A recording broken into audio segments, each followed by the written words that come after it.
Hi guys! Magandang gabi! Welcome back po dito sa Gandara SRU channel for Showbiz Update. Andito na naman nga po akong muli, nagbabalik. Ang nagmamaganda po ninyo kachismos ang Kim Pao upang magatid sa inyo ng latest update and fresh happenings patungkol kay Kim Chiu and Paolo Avellino. And para nga po sa gabing ito, ang tatalakayin natin ay tungkol po dito sa napansin ni Kimi sa event niya kanina. So, grabehan, ang dami na naman nga pong kinilig. So, panay talaga ang paayuda ng Kim Pao, ni Kim and Paolo. Mahal na mahal po talaga nila ang mga fans, no? Kaya naman nakakatuwa nasuportahan talaga yung dalawa, mapagmahal sa kanilang mga fans.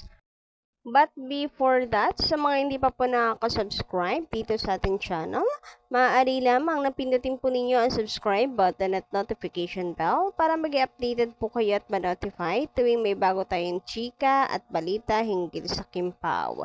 Basta po mga balita na may kinalaman kay Kim Chiu and Paolo Avellino, sagot na po natin yan. And before we start, maraming salamat sa lahat po ng mga pumunta sa event ni Paolo kahapon. Event po ni Kimi ngayong araw. So bukas meron na naman po na event si Kimi. Ngayon pa lang advance thank you so much na. Grabihan, talagang dinudumog po ang Kim Pao. Mahal na mahal ng mga fans si Kimi and Paolo. Kahit saan po sila mapunta, dinudumog talaga sila. Tanda na talagang ang Kim Pao ay very relevant. And hindi tulad ng mga sinasabi ng mga bashers na kesyo ganto ganara ganyan. Anyway, ayoko na i-highlight pa dahil ayoko naman pong sirain yung mood natin, yung atin pong masayang araw. Lalo na't ang Kim Pao kahit po magkalayo, magkabukod ng kanilang event ay panay po ang kanilang paayuda. So, eto po pala yun guys.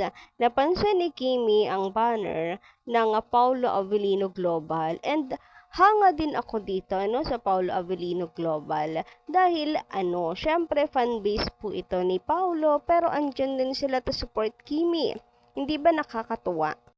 So, yun pala yung tinuturo ni Kim Chiu na nandito siya, na nanonood. Sinabi naman niyang charot lang. So, joke lang yun. Ewan ko ba bakit ang dami pong KJ. Masyado seryoso sa buhay.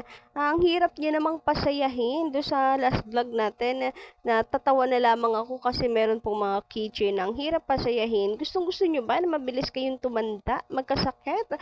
Dahil kayo na lang mismo gumagawa ng stress. Pwede namang good vibes lang. Napakalinaw naman ng sinabi ko doon kanina na joke lang yon ni Kimi. Pero po pwede rin namang totoo kasi kadalasan ang mga biro totoo, nagkakatotoo.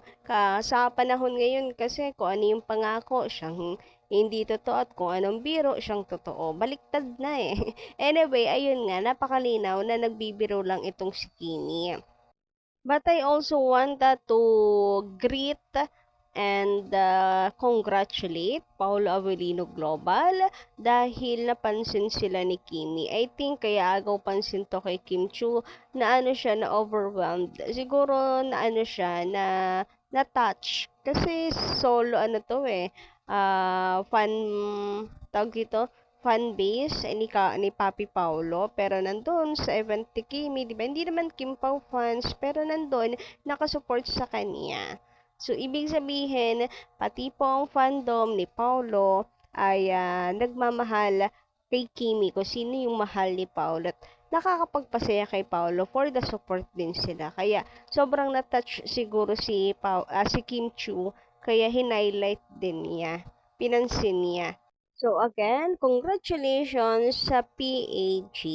Ano ba ang icing sa ibabaw ng... Ayan na. Love ka agad? Hindi dapat mabilis. Like mo na like. I like you. I like you. Miss Kim, kailangan ba singkit?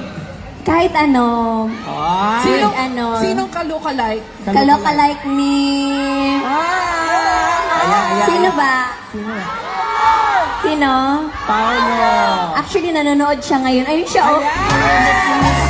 Charot lang. Nakaganyan siya, oh. Cute siya sa'yo. Oh, dahil dyan, tawagin.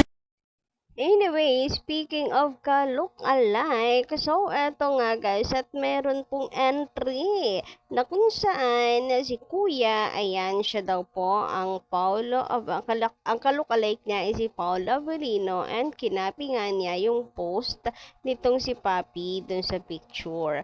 Grabehan naman talaga. Pero natatawa ako sa mga post sa Facebook. Kasi sabi nila, parang hindi sang-ayon kuya si Kimi. Iisa lang kasi ang Paolo Avellino ng buhay niya. Aroy, sus, Mia Marimar talaga. Walang tulugan to guys, damay-damay na to. Road to zombie na naman po tayo nito. Naku, bukas bangag na naman tayo. Taga-Oakland at taga Quezon City, ang ka-look-alike ko ay Paolo Avellino.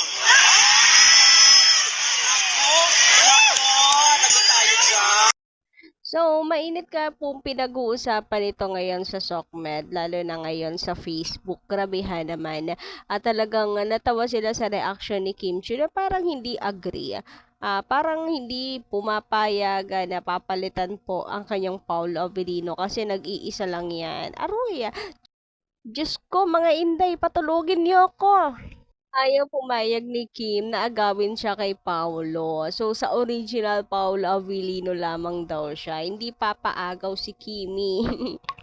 Guys, grabe, nakakatuwa. Kahit talaga magkabukod po ang event ng Kim Pao. Ang mga Kim Pao fans, buhay na buhay. Ang mga dugo, ang mga kaluluwa, grabe ngayon. Mukhang wala pang balak mong magsitulog dahil po sa mga paayuda.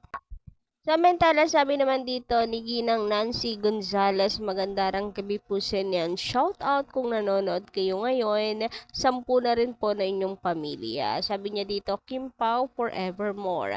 No doubt that FaceTime all the time when not together. That's how a business work. Thank you for loving each other, Pao and Kimi. Naku, hindi lang po sa business yan nag-work, sa relationship po, ganun din. That's how a relationship work. ang FaceTime, lalo na pag hindi sila magkasama. Napaka-natural na yan ngayon. Ewan ko ba't may nagdinega. Hindi naman nakakasakal yun. Ako nga, masayang-masaya tuwing nag-a-update. Nakakalungkot kaya kapag wala nang pakialam sa'yo. Mas masama naman ata yun. Parang mas nakakagigil naman kung wala pong update, ganto ganyan. Ibig sabihin, wala nang pakialam sa'yo.